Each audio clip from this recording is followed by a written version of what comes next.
quase impossível termos uma prova ao qual esse tema não aparece. Óbvio que nós vamos falar de frações. Eu tenho certeza absoluta que não é novidade para vocês o que vem a ser uma fração.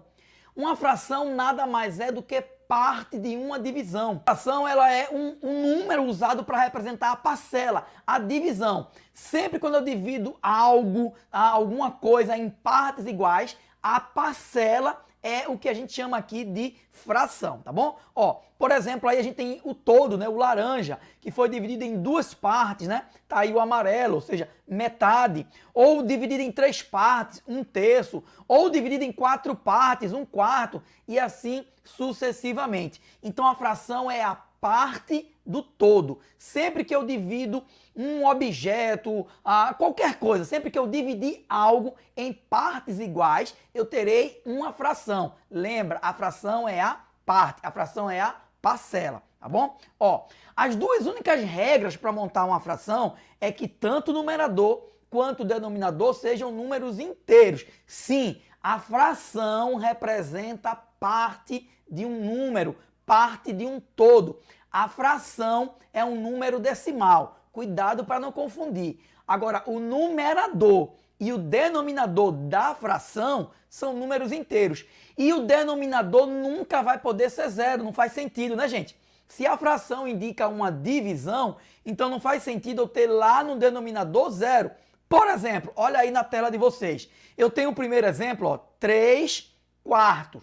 Isso significa o quê? E o todo foi dividido em 4 partes. E nós estamos pegando 3 das 4 partes. Está pintado aí em vermelho 3. Olha o exemplo do lado. Eu dividi o todo em 8 partes. Gente, o denominador, a parte de baixo, representa o todo, o total. O numerador, a parte de cima, representa aquilo que eu estou pegando do todo. Então, nesse caso aí, eu pintei uma das 8 partes. Então, essa parte vermelha representa 1 das 8, ou seja, é 1/8. E aí, claro, não faz sentido que o denominador seja zero. Como é que eu vou pegar 3 partes do nada? Do nada não significa nada, então não faz sentido. A gente nunca vai ter denominador zero, tá, gente? Em falar em numerador e em denominador, só para a gente oficializar, né? Numerador é a parte que fica em cima, representa aquilo que eu estou pegando, tá? Do todo. Denominador é a parte de baixo, representa o todo, né? Ou seja, quantas vezes eu dividi o todo. Por exemplo, nessa questão, nesse exemplo, nessa figura que está aí na tela de vocês, eu dividi o círculo em 5 partes. Denominador representa o todo, 5. E em cima, 2 numerador. Gente, são conceitos muito simples, mas acreditem, são esses conceitos, ou melhor, a falta desses conceitos que levam às dificuldades, que levam às dúvidas mais na frente, tá bom? A gente vai falar aqui, para encerrar nesse nosso encontro, esse primeiro encontro de frações, que as frações elas podem ser chamadas de frações próprias ou frações impróprias. Qual é a diferença? As frações próprias, gente, são as frações cujo numerador são menores que o denominador, chamadas de fração própria. É o que a gente vai encontrar com mais frequência. Por exemplo, aí na tela de vocês, 1/2, 1/5, 1/8, 1/3. É você imaginar mais ou menos assim, imagina. Você pegou uma pizza e você dividiu essa pizza em 5 partes. Você comeu uma fatia. Então isso é próprio, você pode comer uma fatia das 5. Você comeu 1/5. Mas imagina que você tenha dividido as fatias em 5 partes e você quer comer 6. Não faz sentido, né?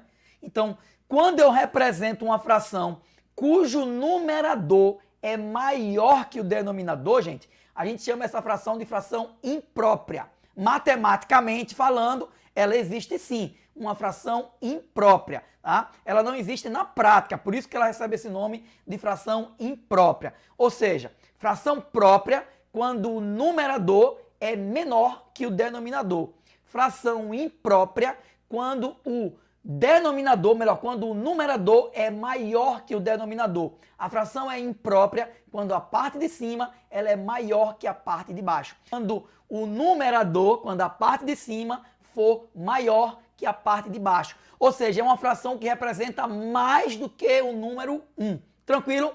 Nas próximas aulas a gente vai falar um pouco melhor sobre fração própria e fração imprópria. Ó, te espero na próxima aula.